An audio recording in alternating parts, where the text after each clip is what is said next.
Welcome to Intersections. If it's Thursday, 10:30 a.m. Pacific, it must be Intersections. Where did October go? It was barely September, and now we're half done with the month of October. But no regrets, and we want to point out that in November, we're going to have some episodes coming up that are unusual. They're going to be double headers, deeper dives. We have Kenny Werner, one of the leading lights in modern jazz piano, who's written an extremely influential book called Effortless Mastery, which is all about what we can learn from the discipline of jazz for our own creativity. And then we have a double header with Tim Brown, the former CEO of IDEO and author of Change by Design, one of the most influential voices in the design thinking era. And today we have two distinguished guests. I won't unveil how excited we are about having them just yet, but let me introduce the show. Welcome to Intersections. We are at the nexus of culture, technology, design, creativity. My erstwhile co-host, Brian Solis, should be joining us in a bit, and you know him as the global evangelist for Salesforce, but as a leading light linking matters digital to social media, marketing, innovation.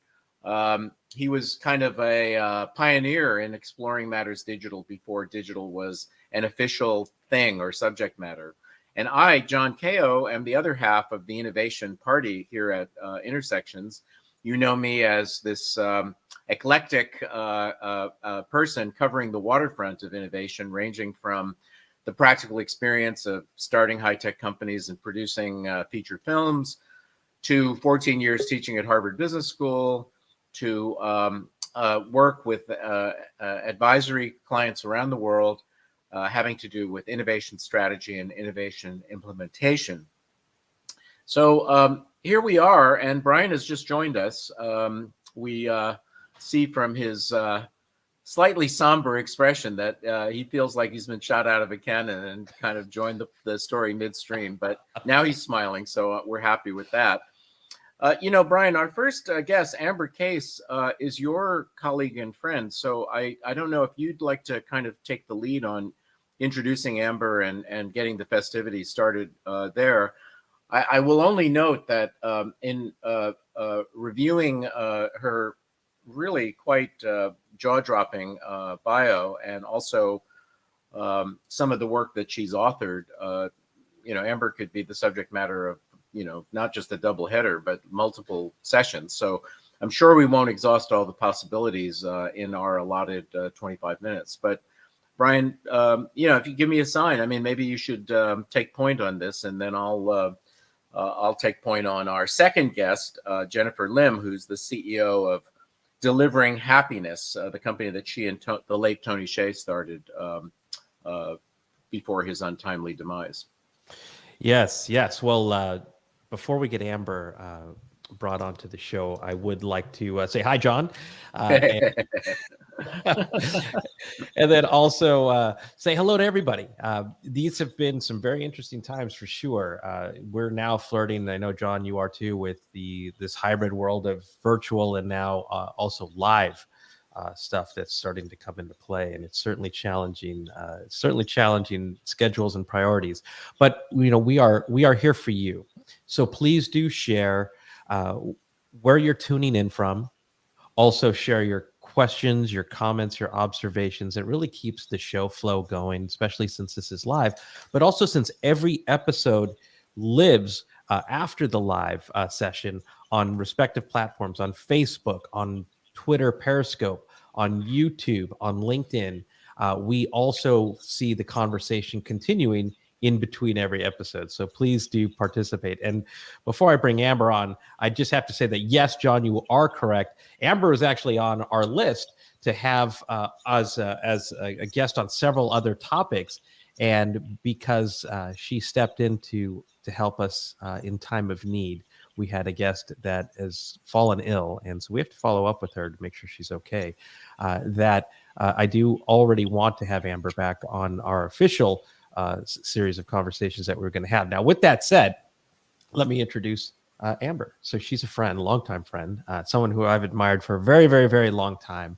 and we share also some really great friends together. She studies the interaction between humans and computers and how technology is changing everyday life. She's a TED speaker. She's currently a 2021 Mozilla Fellow. She's working on the future of money, alternative business models for the web, and creator compensation.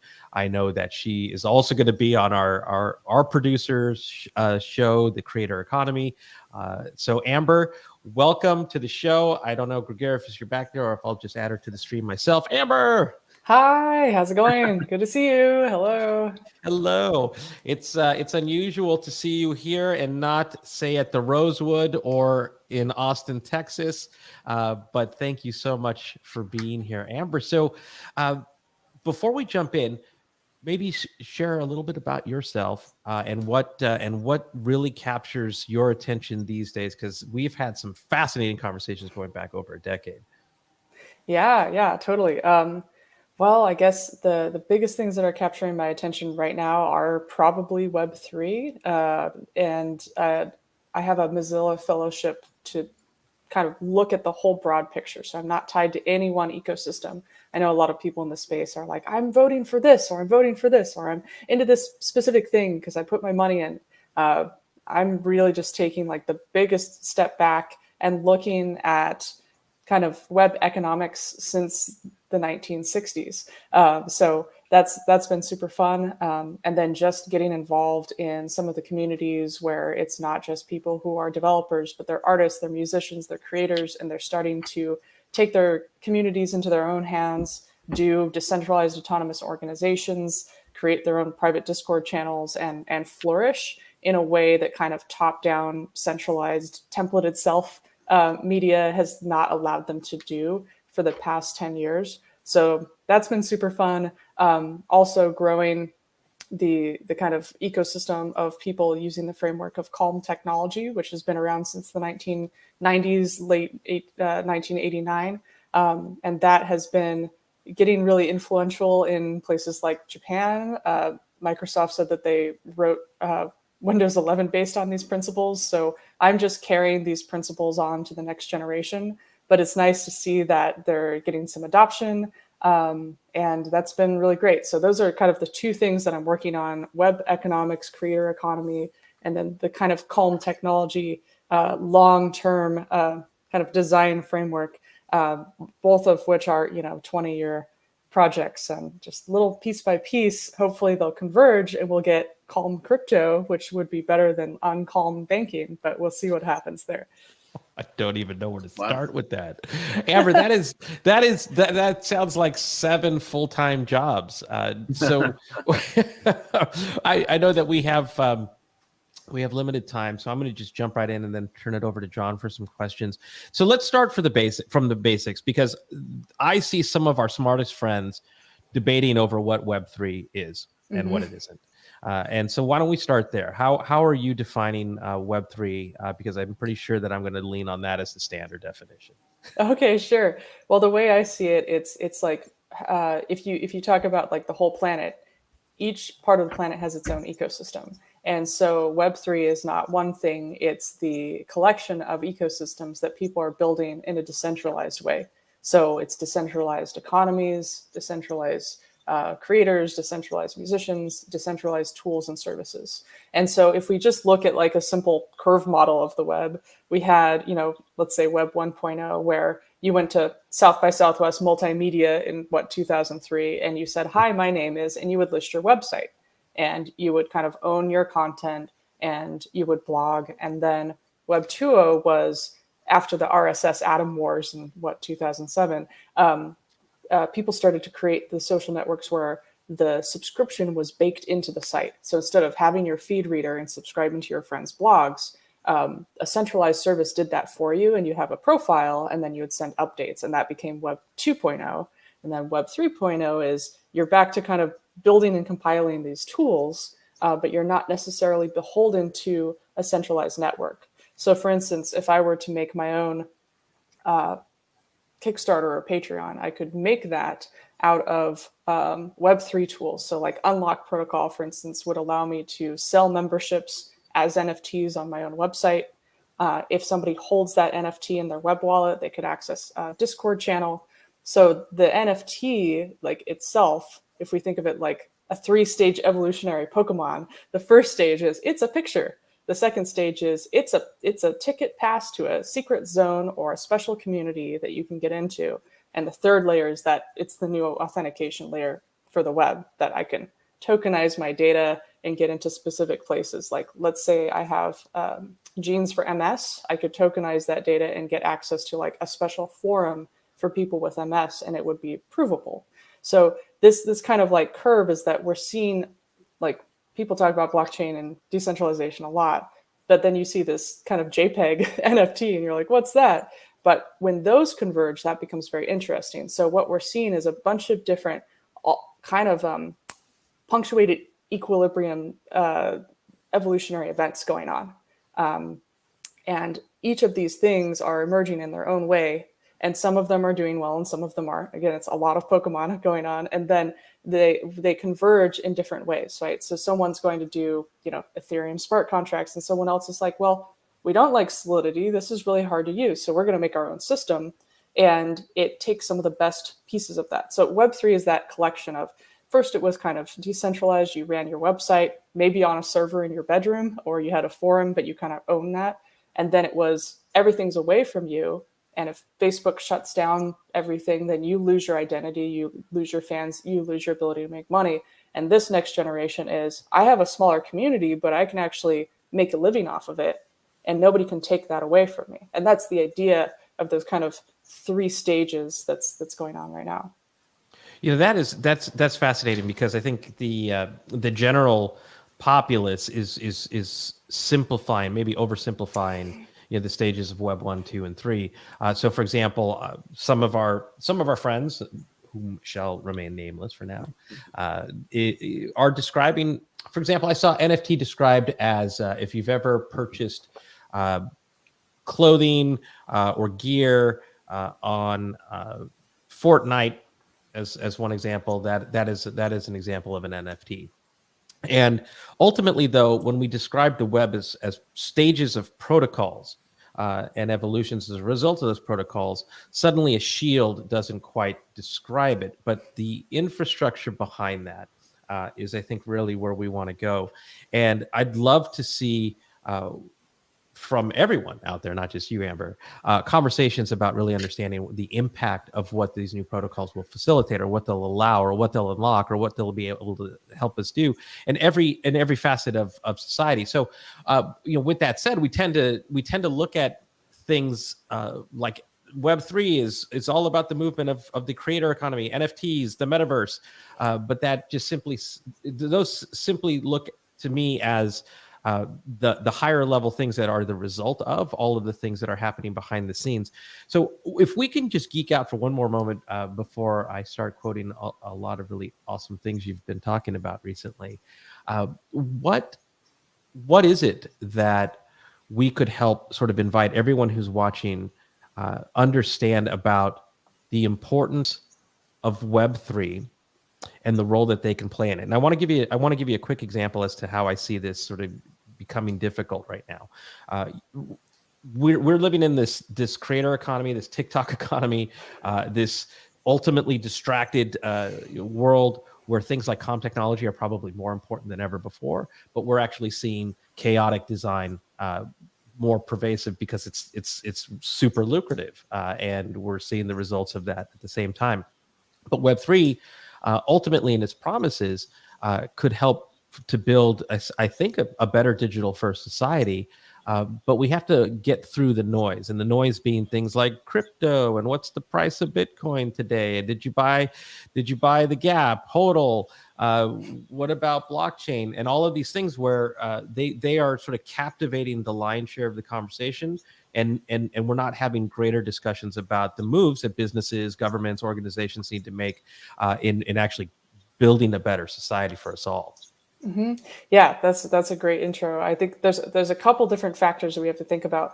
First is that people, especially Americans, I'm just going to call that out, like to flatten things. and especially like when Marshall McLuhan came out with like the medium is the message and all these things, that's such a short little meme that spread throughout, the dinner party society in New York. Like his editor and publisher was just like, let's make a meme and let's push this through. And now you're famous, right? I mean, it was a lot more of a process than that. But the idea is that we want to make it simple.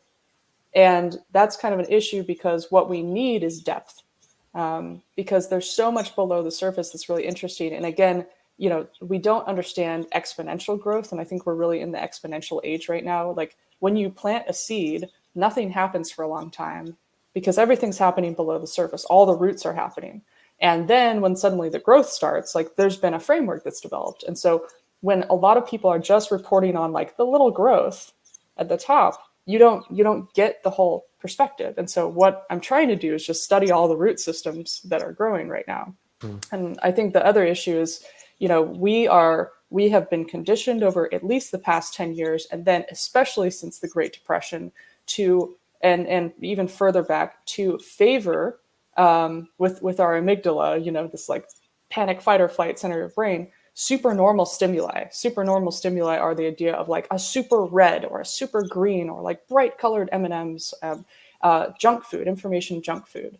And this is something that we end up craving like sugar. And so, are you sad? Are you depressed? Do you not want to sit with yourself? Cell phones become the new cigarettes. It's not technology, it's media, because we don't sit there and like subscribe to a hammer and say, oh my gosh, check out what I saw on this hammer. No, the hammer is a tool as a pass-through for your fist. So what we need to do is realize that Web3, all of the things that you normally have on the web and like how you even conceive of how the world works, you just flip it on its head. So you just kind of invert all these axes. So you say, well, instead of me subscribing to somebody on Facebook, people can subscribe to me, but they could subscribe on multiple platforms.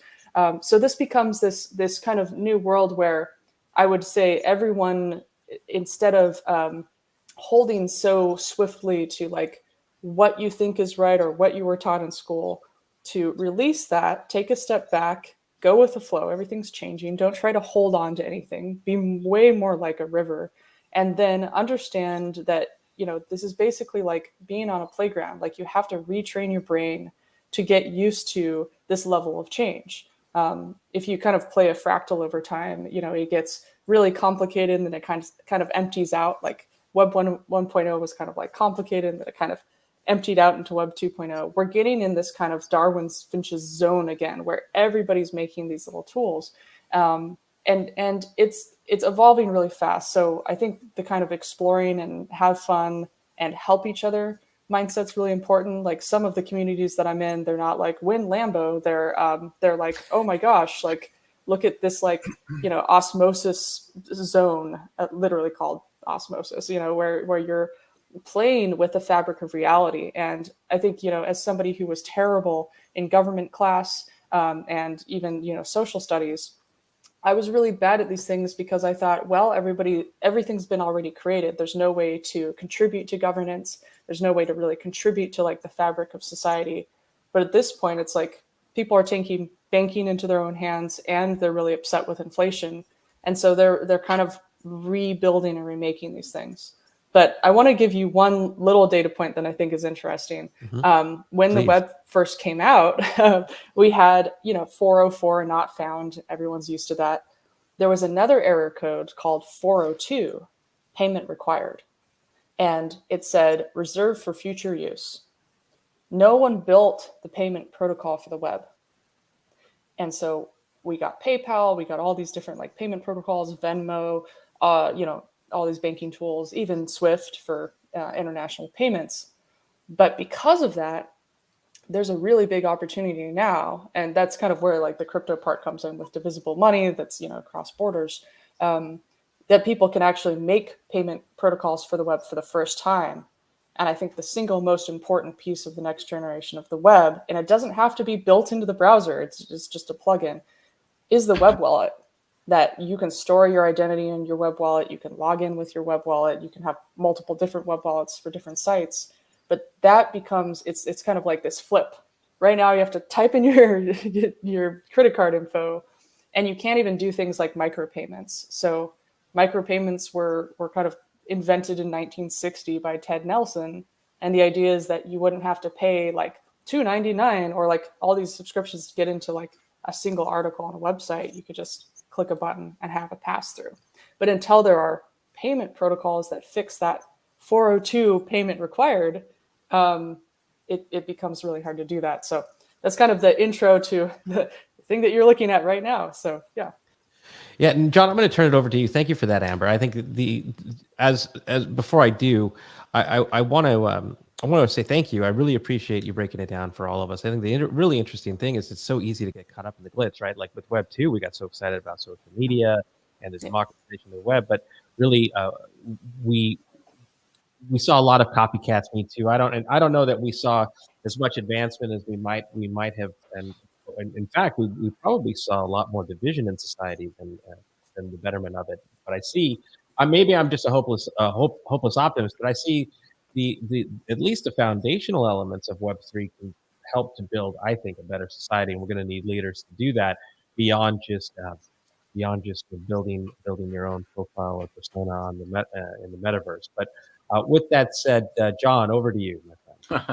Well, I have a couple of areas I'd like to explore. They're large areas, and we have about 3.5 minutes for each one. John, we also have a little bit of extra time too, because Jenn said she's running a little bit late. Oh, I see. Okay, well, 4.5 minutes then. So we'll take a hack on these questions, but maybe they're just a little amuse-bouche for a subsequent conversation. So one thing that's stuck out for me, Amber, was your comment about how this is all going to affect independent creators. And you mentioned musicians. I am a part-time musician. I support musicians. I'm immersed in novel music technology that's changing the way people do music using the technologies of connection. You know, now there are technologies for overcoming the problem of the speed of light, so that somebody in Brooklyn, well, you know, I'm collaborating with somebody who lives in Brooklyn. I'm in San Francisco, and we actually can play music together without disturbing latency, which is a magic trick unto itself. But the question that always arises with musicians, and also with what I consider the kind of damaged and worrisome state of music as an institution, is that the economics don't favor the creators at all, and it's very, very hard to make a living. Harder to make a living being a musician. Not to mention the fact that there's something like 700,000 bands now, so there's a clutter problem. But also that it's hard to connect the creators to the wallets. So how is the world that you're envisioning going to actually work in terms of favoring the independent creators like musicians? Yeah, this is a good question. So at Institute for the Future, which I spent a little bit of time at, instead of looking at trends, we would look at signals. We would say, what's already out there that's already emerging? And then that expansion becomes like the next era. So one of the things that I really like is called Ampled. It's a collectively owned kind of musicians co-op. So you can go in there, you can buy like a lifetime membership with an NFT. But the other thing is that like people own their piece of it. And it becomes really interesting because really what's gotten in the way for a long time is credit card transaction fees, to prevent somebody from being like, hey, when I'm on your site, automatically stream payment to you from like a monthly subscription, more than Spotify gives you, or be able to just buy something really cheaply, because all of these platforms for those kind of micropayment transactions, they have to take a percentage, and a really large percentage, or like a large credit card fee. So the idea is to reduce that as a barrier first, and then reduce the cost of hosting and coming up with any of these things. So one of the ideas behind, platforms, I see hopefully the future of the web is more of like a Lego block system, a little bit like WordPress. Like you can plug and play, that like a hairdresser could set up their own payment platform and solution with a couple clicks of a button, and they can be part of the community, but they can also change it to what they need. And we're seeing this a little bit, but I think that's kind of the idea behind this new world, is that you can, let's say make your own site or be part of a collective, but then there's like more discovery that happens. Like some of the the earlier concepts that people loved, like Stumble Upon, or even web rings. That we'll see more and more of those. We're seeing that in kind of the podcast world. You kind of have indie collectives that are showing up that can act as larger entities. And this kind of swarm culture means that the smaller individuals can work more at human scale as these kind of collectives instead of a one size fits all. Another thing that I've been seeing that's very interesting in the token space is the idea that early people who help create the protocol and get musicians and artists and creators to use the protocol get rewarded more highly than later larger company adopters that adopt that protocol. And so, and then what you can have is, and I've seen a lot of people do this, including Unlock Protocol, is when you get rewarded not just with something that's worth some money as a token, you get rewarded with a governance token, which means you can actually vote on the future of the system. So let's say the OnlyFans issue that happened where they said, oh, we won't support this anymore. If the creators had owned the platform, they could have said, no, we have to keep this, right? Because this is good for us. And it would be them at that scale. Yeah. Yeah. I mean, you used an interesting word, discovery. And I guess in this distributed world, there's a kind of a chicken and egg question. I mean, if you're, in the current world, the Rolling Stones became discoverable because they had mass media, and people now can be discoverable if their music or their art becomes memeable and, it goes viral, which is not the everyday occurrence. I mean, that's kind of winning the lottery in a sense. And what I worry about to some extent is whether in this new distributed world, and you look at the next 100,000 musicians who are trying to create an economic model, they're going to get lost in an archipelago of mini oligopolies, or, in the challenge of trying to make themselves known in a media landscape that's already so cluttered that it's extremely hard to break through. Yeah, I think somebody that you should talk to about this, who's really at the forefront of this, is Austin Robbie from Ampled. Okay. He would be incredible to talk with. And then also Panther Modern, who is a musician that's creating his own communities on Discord and in the metaverse.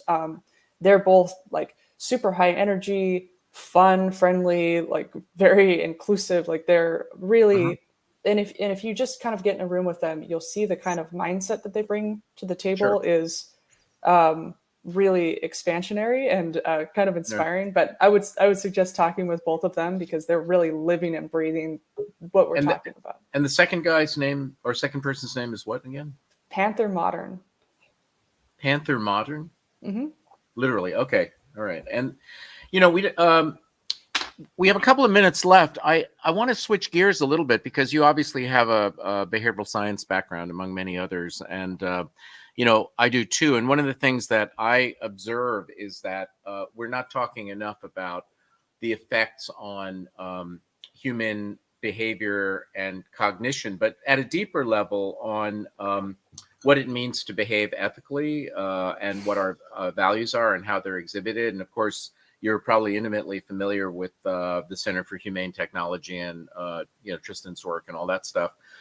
What worries you and what excites you about how technology and human psychology are doing the dance right now? Yeah, I think it's the issue. I fall prey to this as well, of just kind of the run-on sentence of social media. That it's really hard to look away from that kind of the stadium, right? Like the kind of Roman Colosseum that we're all in right now, with all these micro singularities going on that we can't look away from. So this is also why all the mindfulness meditation movement is coming up, because good meditation with a good guide will actually decrease the amygdala.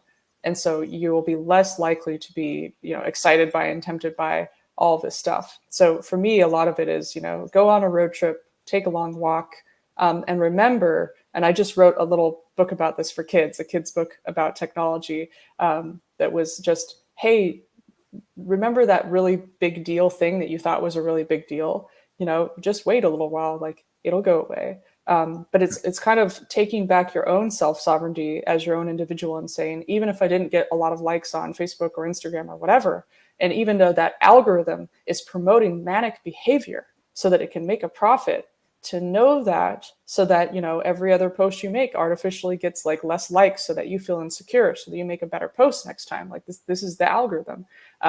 To know that and be aware of that and train your brain to be within itself and have that sense of self-worth regardless of what's going on in the platform. So I think that's a really important, it's not turn off your phone at night before you go to sleep. You should, but if you can't, like, training your brain to be more resilient is one of the best things we can do, because that's really the operating system in which we all work with, and we can change it and modify it and really improve our reaction to things and our own mental, like, internal thoughts and loops.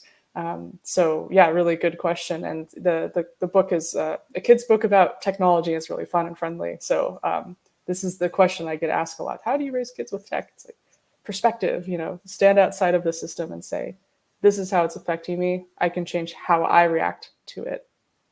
Yeah, I mean, there's an implicit ethos in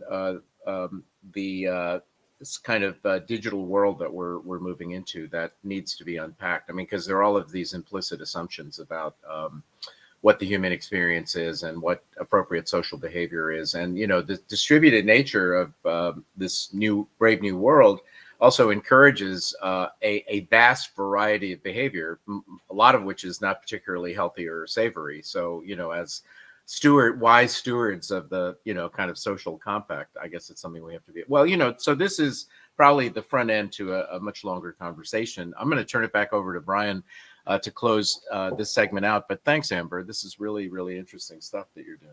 Yeah, thank you for having me here. I appreciate it. Yeah, absolutely, Amber. So we're gonna bring you back if that's okay, because we have other things that we also want to speak to you about, because this is the beginning of a conversation that's only going to play out over the next decade, and it's one that we better we could use more time to better understand, I guess is a good way to put it. I just shared your URL in the comments sections across all of the platforms for everyone. So thank you so much for being here, Amber, and I look forward to seeing you online and in the real world soon. Yeah, thank you so much. Appreciate it. Oh, that's our pleasure. Awesome conversation as always, John. So our next guest is here. I was just writing Jenn a note here, but I also want to share with everyone that I'll be dropping off early. So don't be surprised if I vanish. But John, you want to introduce our next guest?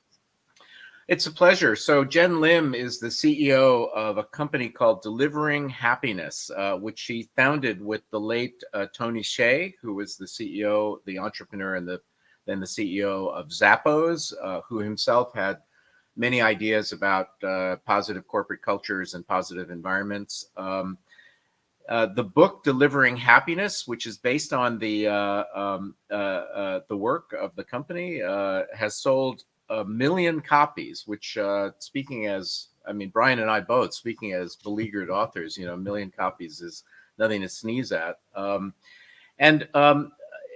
Delivering Happiness is described as a global movement that is bringing awareness of the importance of not just environment, but positive culture in terms of creating a workplace where people will thrive, and that also translates into business results. So I'm not doing justice to the richness of Jenn's work, but welcome, Jenn, and let's get into it.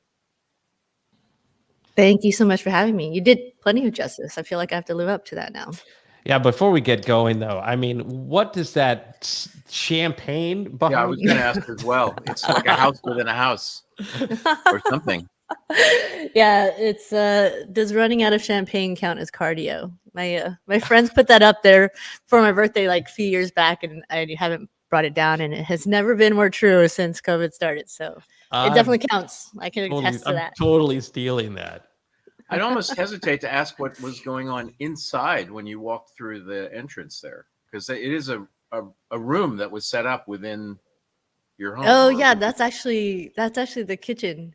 So the front door is where you see the glass there. So you go through and yeah. Okay. All right. Well, very mysterious. Very mysterious. Right. So I guess one principle of designing happy environments is to make them interesting. So, you know, it might be useful for our audience to just know a bit about what Delivering Happiness, the company, and delivering happy, the body of knowledge that's presented in the book is all about. And then we can go from there, because I want to make sure everybody's operating from a shared base of knowledge. And also, if I could just add on John's point, is and connect the dots to Beyond Happiness, your new book. I think it's out now. It is, yeah. It just launched actually on the 12th, so 2 days ago. Wow. Okay. Yeah, another book birthing, as you both well know, not the funnest thing in the world, but but yeah, for context, thanks for laying that out, because it's been 11 years, so crazy, since Delivering Happiness came out. And so Tony and I launched that as a way to capture what happened at Zappos, how they applies positive psychology, scientific principles of happiness into a workplace, and improved its success. Sold to Amazon $1.2 billion at the time of closing, yada, yada, yada. So after the book came out, we just thought we were just going to, finish a book, but lo and behold, there was a demand for that in their own workplace. And a lot of people at that time said, yeah, that's all fine and dandy for Zappos, but it can never happen here. And so I took that on as a challenge. Like, I'm going to prove you wrong, because I do believe in this, like this fundamental, universal, age-old philosophical thing called happiness and state of can be applied in a way that 85% of the workplace in the world are disengaged. People in the world are disengaged at work. How can we change that? How can we make a dent in that and actually nudge ourselves fundamentally to a better place? So that's when we launched the company, and then we became an organization company to really help apply these principles to their own organization and workplace. And so what we did was we did a lot of testing to extract all these principles of scientific happiness, and create frameworks around it so any kind of organization can apply it to themselves. Levers like giving people more sense of autonomy and control, giving them a sense of progress, giving them a deeper sense of connectedness, and ultimately having a higher sense of purpose connected to that of the company and to themselves, and the values that they live by. So that it's not just, I'm living my company's values so I can get paid and expect my paycheck, but they're actually feeling they're living by their own values as well. So fast forward all the way to today. I had this book deal that I signed in February of 2020, and just right before everything hit. And it just seemed like the book that I was signed up for wasn't enough anymore, because I could talk about these stats and stories. I could talk about all these, brilliant case studies of how other organizations and now hospitals and governments have been applying this in really measurable ways. But with all that happened, with everything that happened to every single one of us, like I believe this reset on humanity of, pandemic, recession, global, social unrest, and then ultimately everyone having a sense of pain, of loss. And, I'll just be very personal about my pain and loss of losing Tony at the end of 2020. And I had 5 weeks to live, finish writing this book. So everything I was just trying to grapple with and process it at the same time, processing what is the point that I was trying to make with this book. And that's when the title came, which was, it's not just about happiness anymore. We as leaders, as CEOs, as board members, as people, leaders in our own life, need to think what's beyond. And that's where the aspect of not just happiness, but humanity comes in to our businesses and our workplaces, so that profits aren't just for doing the same things again. Profit is also to replenish and reinvest in what we are really here for as human beings, for each other, and of course for society as a whole and our planet at large. So that was what I was trying to tackle on with this book.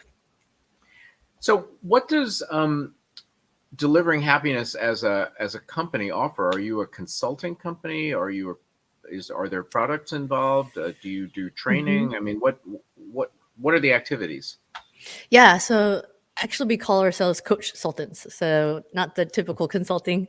We believe a big part of change and sustainable change and adaptable change comes from this coaching aspect because, not to sound too cliche, like some, top 40 song, but all the answers that we have are within ourselves. So we're just here to put as consultants, and we do training and we do workshops, etc. And we do keynotes and, things like that. But using these frameworks, we just ask the questions that are already within. Companies were started for a reason. Sometimes they forget why. And being the archaeologist behind that, getting back to where they originally were, and then making it more current to where they are today. So it's part archaeology, part architecting to what today's society is, and especially after what happened, in the last 18 plus months. So that's our more, bigger charter vision, but we do this through, workshops, sessions with executives to all the way down, to the frontliners. And what's your typical portal of entry in the organization? Is it the CEO? Is it C-suite? Is it HR? All of the above? I mean, it's all of the above, but what we found most effective is actually the C-level. And it's actually surprising that it's gotten to this point where, it's most effective, of course, but it's more on their minds than ever. And I think 10 years ago, it was more about a checkbox of like, oh yeah, let's get culture in here, and say, put that on our posters or hiring, collateral, and call it a day. But as the years progressed, I've seen the, I guess, the maturation of what culture really means. It's actually part of our strategy, part of our brand. Culture being the internal expression of what we stand for, our purpose and values, and brand being the external. And of course, I'm not pretending I know more than you guys on this subject on brand, but the way that leaders have started embodying it, so they know it's not a check mark, and they also realize it was something within themselves, that they had to work on what their beliefs were, and realizing, wait, why did I get into this again? Why did I want to work so hard? And some people started reflecting, especially, since 2020, what they were doing in the first place, and their own personal why. And they realized the impact of what they could do for all the people that they touch in their ecosystem. Well, disruption of this magnitude is a great opportunity. It's like, kicking your stereo. It resets everything, and it requires almost fresh perspective. So sure, I mean, you hear lots of stories of people who, reevaluated their lives. They've come out of the pandemic with a very different direction. I'm sure if leaders are honest, they'd have to say that the disruption of the pandemic has shaken them to some extent. Not that they shouldn't have felt shaken all along, because we were living in highly disrupted times before the pandemic, but here we are. I'm wondering the extent to which your work on both books, but also in the company, is influenced by what is popularly called the positive psychology movement.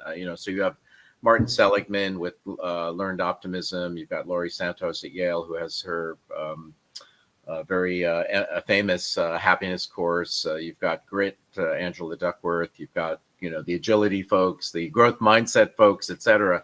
Do you feel like you're related to that positive education movement in a sense? Or is your stuff a different shade different somehow? No, it's definitely related. I would say that because I think this is where the curiosity originally came from. Back then, when I was consulting at Zappos and Tony was just starting to be CEO, it just happened to be a body of work. Positive psychology, it's been around for decades, but there were more and more books around it. And, Marty Seligman was getting out there, and all these different authors, and Mikhail Csikszentmihalyi's concept of flow, and all these things started coming to the surface. So the curiosity was then, if this is what's being understood in research, how can we actually practically apply that to a workplace? And that's when Zappos became, in my mind, like a petri dish of testing all these things out, of how do you could apply these levers. And so it's largely the basis of what we do. And the reason why is because if it wasn't scientific, then there would be so many naysayers about this stuff, because the normal, association to happiness or of happiness is, rainbows and unicorns, and CFOs, no offense, we need them, but largely they think, well, there's no place for that, and there's no budget for happiness because it's just going to cost us money. But once we can show that is actually, an investment, and the ROI is coming not just only in the return on investment, but also the ripple of impact they're making within their employees and their teams, and of course their ecosystem of customers, partners, and vendors, that's when the light bulb goes off for all these different C-level leaders and board members, as we're seeing more and more. Hey, John, I did have a question from Brian, actually, Okay. that he left. Hi, Jen. Hi. Hey. So Brian was he was asking if I could pass on this question. It was just, how do you get executives to reconnect with purpose beyond shareholder value?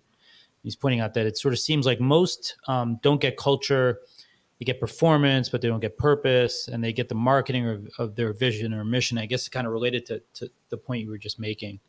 Mm-hmm. I think the most impactful way to do that is to make it selfish to them. So essentially posing the question that this is all about you, in a way that's just like, hey, you're this successful, you've made it all this way, but what is it that you really want to be known for? What's your, legacy is a big word. In my book, I talk about, instead of working on your resume, work on your own eulogy. When people like Steve Jobs passes away, they weren't talking about the amazing inventions that he did in innovation and technology. They were talking about the person he was. So with leaders at that level, putting up a mirror and asking these questions, like, why did you start doing this in the first place? And then they start tapping back into, their own personal self, what their own sense of like being is, and why they're doing it. And there's often a realization that they're not aligned in how they're spending their time, how they're, why they're making their money. And there's a huge gap. So I would say that's biggest number one, the holding up the mirror, and then getting leaders in a room and having an alignment session. And you'd be surprised how many tears roll when you start getting back into their personal why. You don't even have to call it purpose. It's really more of an intrinsic line of questions that they ask themselves. And that's when you see huge alignment. That makes a ton of sense. I think it's sort of much like with activism and politics and other things, right? Like exactly.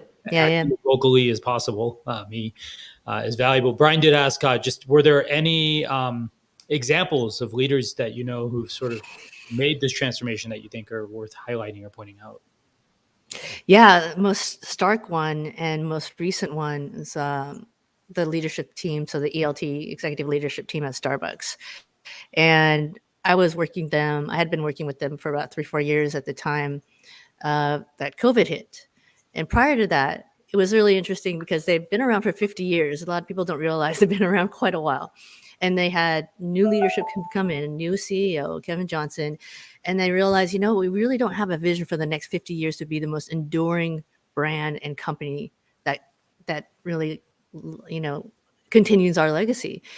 So we're just about to embark on this huge project for the vision of the next 50 years when COVID hit.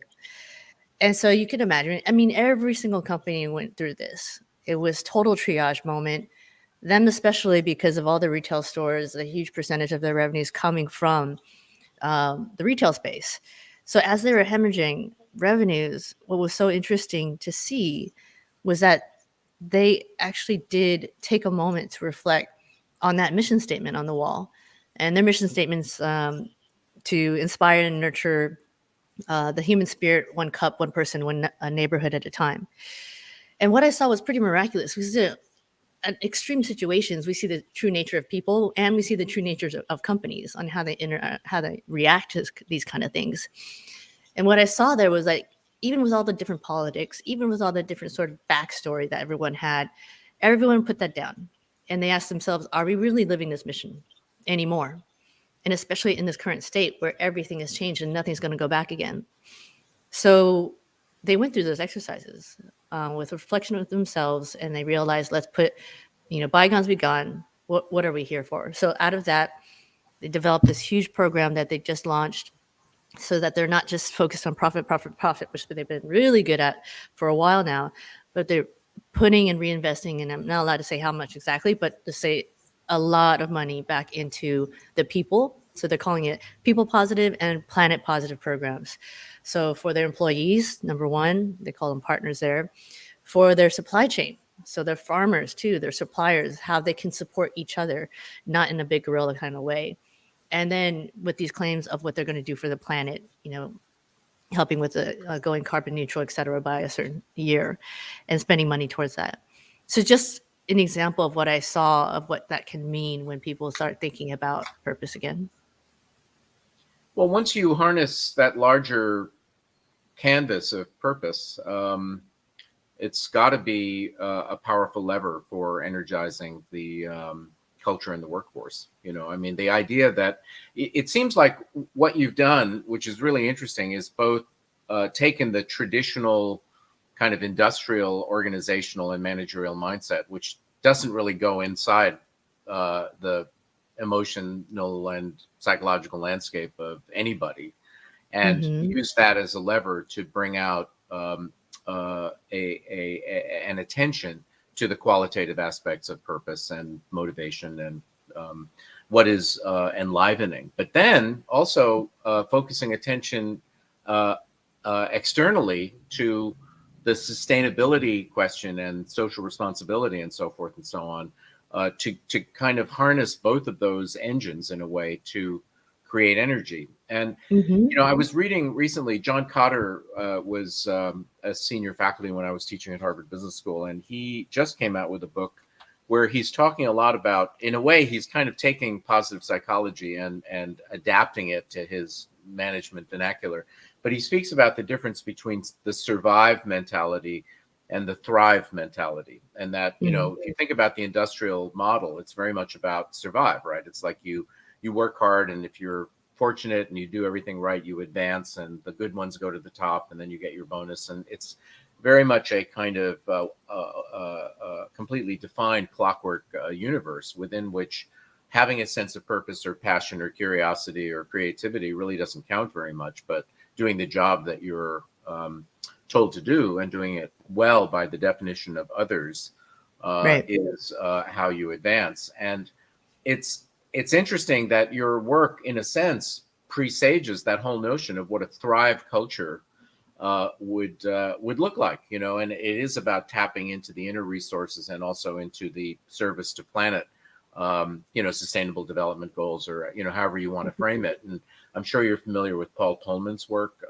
for the ex-CEO of Unilever, who's now really the kind of leading the charge for senior people to really do exactly what you've been describing for the last 20 minutes. So I wonder what it's going to take to get survive organizations, though, to make the change. We have so many of them. I mean, we have government bureaucracies, we have large established bureaucratic corporations, and in scary times, the tendency is to batten down the hatches and exert more control and save money and get out the old-fashioned industrial metrics. And what would you say to those people? I would say that it's a matter of time before they realize that doesn't work anymore. And for some, it's quicker than others. And some that we had, saw after COVID, that they had to shut their doors. Brands that we thought were going to be around forever, like the JCPenney's of the world, where it was a really big wake-up call that for those people that were just waiting to get back to where we were, it's not going to work anymore. So I would actually build on not just surviving to thrive, to get to the thrive. It's adapting to get to the thrive. And I think the more people see, more companies and leaders see, and even within government see that, that old model isn't working anymore. It's that evolution that we've seen from a human level and a corporation level, from the industrial age, as you said, where certain things worked and they still might be working right now.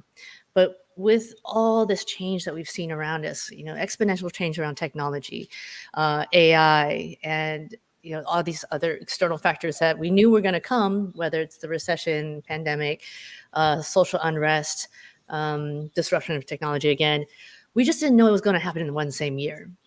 And we're just still seeing the fall right now. So it's a true test of not just humankind and human beings, but as companies and leaders of our lives and of whatever we choose to lead.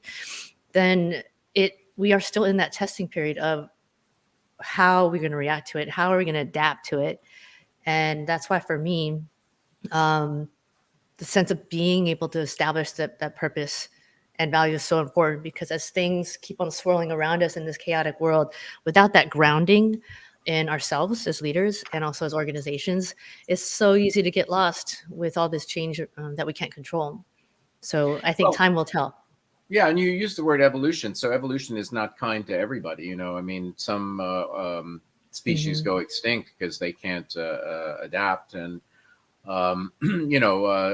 evolution is it's a blood sport in a sense. I mean, the hardiest survive and go on to evolve, and I guess you would say that outcomes are the report card. If they can adapt, they adapt. We've got time for, I think, one more topic, and I'm wondering, so everybody's talking about hybrid work models, and we've all been working from home. I mean, we're not doing this interview face to face; we're doing it on Zoom. And it's questionable as to whether we'll ever return to that full volume of face-to-face activities in an office, et cetera, et cetera. And what does that do to your aspiration for organizations in terms of happiness and culture if things are more distributed, less face-to-face, more different models of engagement and how to latch on, do you see that as being a challenge, or is it something that one can adapt to? All of the above. It is a challenge. It's something we can adapt to. And some people are already understanding that they have to do it. So I think because of the current environment, culture and human connection is, more important than ever. We're seeing the great resignation for a reason. We're seeing the great awakening for a reason too. I mean, it's crazy. I think it was just yesterday I saw the stat that 4 million people quit again, like consistently, millions of people. These are record numbers in a recession. And many of them don't even have another second job to go to. But they're basically making, drawing a line in the sand of like, I won't do that anymore. Like, I need the flex hours. I need to take care of my kids. I need a bit higher pay, or I need purpose in my life. I've had 18 plus months to reflect on what is actually meaningful and how do I want to spend every minute of my day. So yeah, I think it's ushering this whole new chapter, but nothing that we weren't expecting, because I think before we called it the future of work, and all of a sudden it's catalyzed right in front of Present. the future of work is now. Yeah, exactly. Yeah. So for that, I would say let's just learn from the companies that have been doing it really well for a long time. I made a case study out of Automatic. So Matt Mullenweg, the co-founder of WordPress, he's been doing it for years, and he's grown his company from, like small little startup to, I think they're up to 1,200, 1,300 employees, all remote since the existence of the company. So let's learn from those companies that have been doing it. And he's big on purpose. He's big on like treating his people right, and know that it can lead to profitable, sustainable companies. If anything, their trajectory is, growth trajectory is better than ever. Well, it's a good point. Actually, there was a book way back when in the Stone Ages called The Virtual Corporation. And I remember writing a case study on Verifone, which billed itself as the first virtual company and had a number of clever culture elements that created cohesion amidst a distributed workforce that was spread all over the world. So much with evolution, we got to look for the new signals, right? And the new mammalian forms, which I guess is one of the great services that you're doing, because you seem very much in touch with, the edge of change out there, and you can turn them into case studies and turn them into analytics and gather the data. So I'm thrilled that we were able to have this conversation. I feel like we've, in a way, scratched the surface on a number of these topics, but I think we all have homework now, which is to read Delivering Happiness, but also the brand new book, Beyond Happiness. It's not often you get sequels. And so we're all curious to know what Beyond Happiness will contain. And with that, thank you, Jenn Lim, CEO of Delivering Happiness, for being here today. Thank you so much for having me, John. Absolutely. Great pleasure. So there you have it. Another episode of Intersections, hovering around 100 interviews, which is quite mind-boggling when you actually stop and think about it.